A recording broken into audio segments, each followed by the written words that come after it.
You do it without thinking. You see a friend's face and you just know. You know they're happy or worried or trying to hide a laugh. But what if a machine could do that? This isn't science fiction. It's the field of affective computing, a term coined by MIT researcher Rosalind Picard in the 1990s. The initial goal was surprisingly simple: to build computers that could interact with us more naturally by understanding our emotional state, much like a person would. An AI doesn't see sadness. It sees data points on a grid. To translate a human face into machine-readable data, many systems rely on a framework developed decades earlier by psychologists Paul Ekman and Wallace Friesen. It's called the Facial Action Coding System, or FACS. Instead of looking for 6 basic emotions, FACS breaks down any facial expression into its component parts, action units. For instance, the lip corner puller, or Action Unit 12, is a key component of a smile. The brow lowerer, Action Unit 4, is linked to anger. The AI learns to see your face as a complex orchestra of these tiny muscle movements. So, how does it work in practice? First, a camera captures your face. Software then identifies key facial landmarks: the corners of your eyes, the tip of your nose, the edges of your lips. A type of AI called a convolutional neural network, which is excellent at image analysis, tracks the changing geometry between these landmarks frame by frame. A widening distance between the corners of your mouth is registered. A raising of the eyebrows is measured in pixels. This stream of geometric data is then mapped to the corresponding action units, and the specific combination of activated units is statistically correlated with an emotional label, like surprise or disgust. Humans are good at hiding their feelings. We can put on a brave face or feign interest, but our faces often betray us with micro-expressions. These are incredibly fast, involuntary expressions that flash across our faces in less than half a second before our conscious brain can suppress them. A flicker of fear, a flash of contempt. Most people miss them completely, but an AI, analyzing video at hundreds of frames per second, misses nothing. It can reliably detect these fleeting signals, potentially revealing emotions you intended to keep hidden. Your emotional state isn't just broadcast by your face. The sound of your voice carries enormous amounts of information.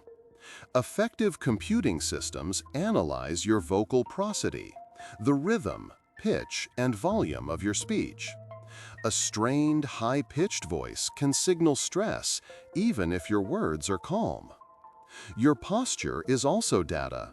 An AI can analyze your body language through a camera to determine if you are slumped and disengaged or leaning forward with interest.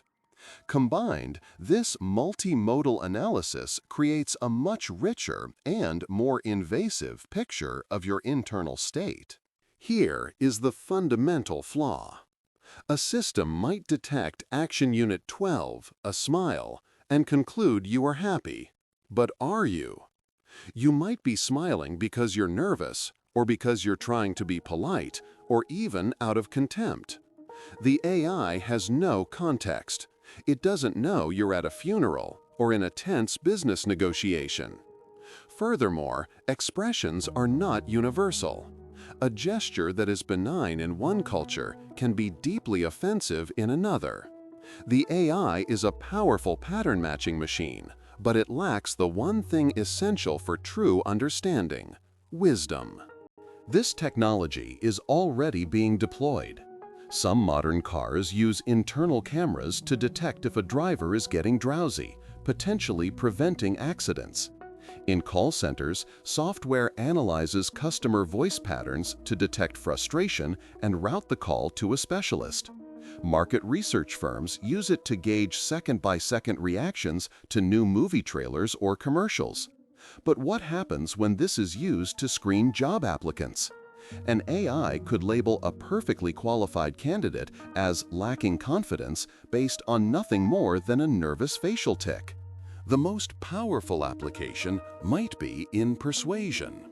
If an online advertisement can access your webcam and detect your emotional state, it can change its strategy in real time. Does the system detect you are bored? It might increase the tempo of the background music. Does it detect confusion?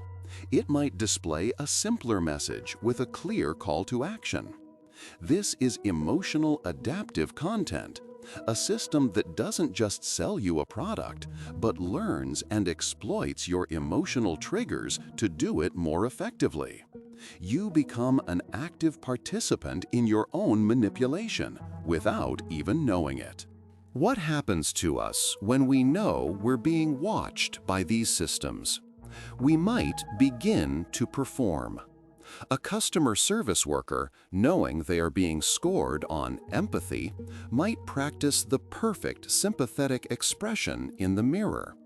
This isn't genuine emotion, it's emotional labor. Over time, living under the gaze of an emotion-detecting AI could create a world where we are constantly curating our outward expressions to meet algorithmic expectations. This raises a profound question. If we are always performing, do we risk forgetting how we truly feel? Your emotional history, how you reacted to a news story, a political ad, or a message from a loved one, is some of the most intimate data that exists. Who should own it? When this data is collected and aggregated over years, it can be used to build a psychological profile of you with terrifying predictive power.